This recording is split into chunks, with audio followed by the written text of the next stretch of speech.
I'm Harneet Kaur, and I'm a teacher by profession, and I'm a secondary school teacher at Harneet Senior College. I've got 2 kids in my family, husband and my in-laws. They are living with us. For me, personally, with 2 young kids at home and as a teacher by profession, facing those changes at my workplace, plus helping and assisting my kids along with my work. That was the first major challenge that we have faced as a family.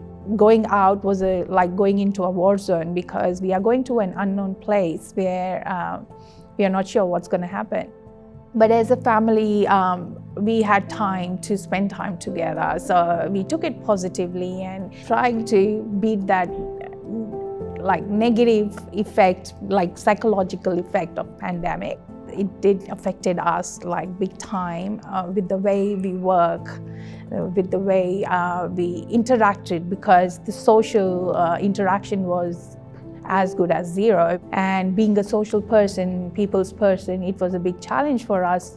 We just like every now and then we were hearing people getting COVID from friends or anywhere, but we didn't like physically we haven't experienced until someone in my family got affected, and my cousin and his dad passed away due to COVID, and the entire family got affected.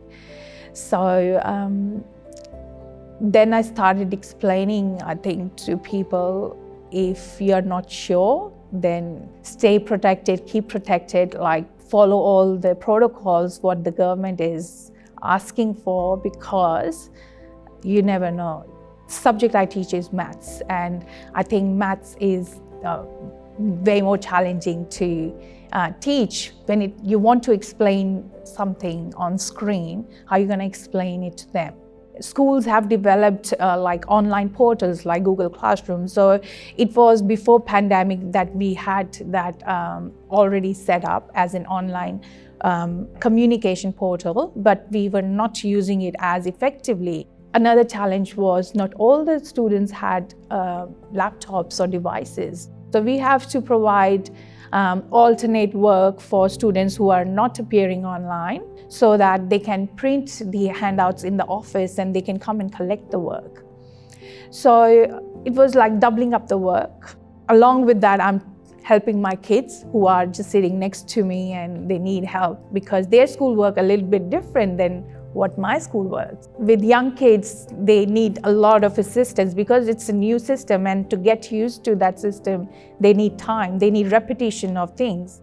As a math subject teacher, then I have to come up with new strategies how I can teach them online. So we had to get those devices like where I can write up on the screen, creating PowerPoints for them with videos on it. But again, students who do not have enough Wi-Fi at home or data, so they could not download those things. So we didn't realize until we had to go through that experience.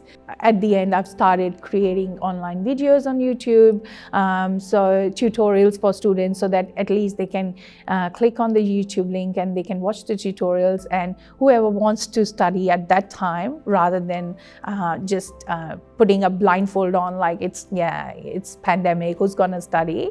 But there were some students who were dedicated and used those tutorials as a great tool for them. So it was my choice if I can put my face on the screen or not, but yeah, I tried not to because sometimes I'm in my pajamas and recording, and so whenever I'm alone, I have to lock my room and so that my kids could not come in. Initially at the start, they laughed because I was recording and uploading straight away, and I didn't have time to even listen to my own tutorial, but I laughed and we laughed together. But eventually we improved. It was my learning experience as well. So the tone that I need to use, the voice, and how fast I should be speaking, it was a great reflection for me.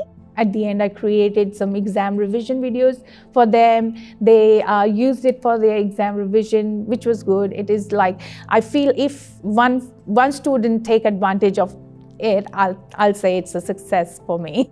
In future, I'm looking forward to recreate those tutorials with better, with better effects, I'll say. Just taking feedback of my old, videos and do better next time. So I'm going online, and at the same time my daughter is asking, she is requiring help. I'm putting people on mute, I'm giving them work after explanation. Okay, let's do this question and I'll come back to you. I'm giving them 5 minutes, 10 minutes, I'm helping them, and then I'm coming back to my class. So at that time I was under a lot of pressure because I have to multitask, I'll say multitask, because I'm dealing with 2 kids at the same time and plus my class. At times I had to say no to my daughter or son because I'm really explaining something in the middle of, they have to wait for their own work. We were working together, 3 people in the same room, side by side. Then we started shifting them into their own rooms where they can work a bit independently. But now and then they needed help, then I was able to support. But at the first, I'll say, first 3-4 months was a very big challenge for us, because I was trying to understand what our school is going like, what we are doing at my school, and trying to comprehend what their school is doing. It was just like, a bit overwhelming.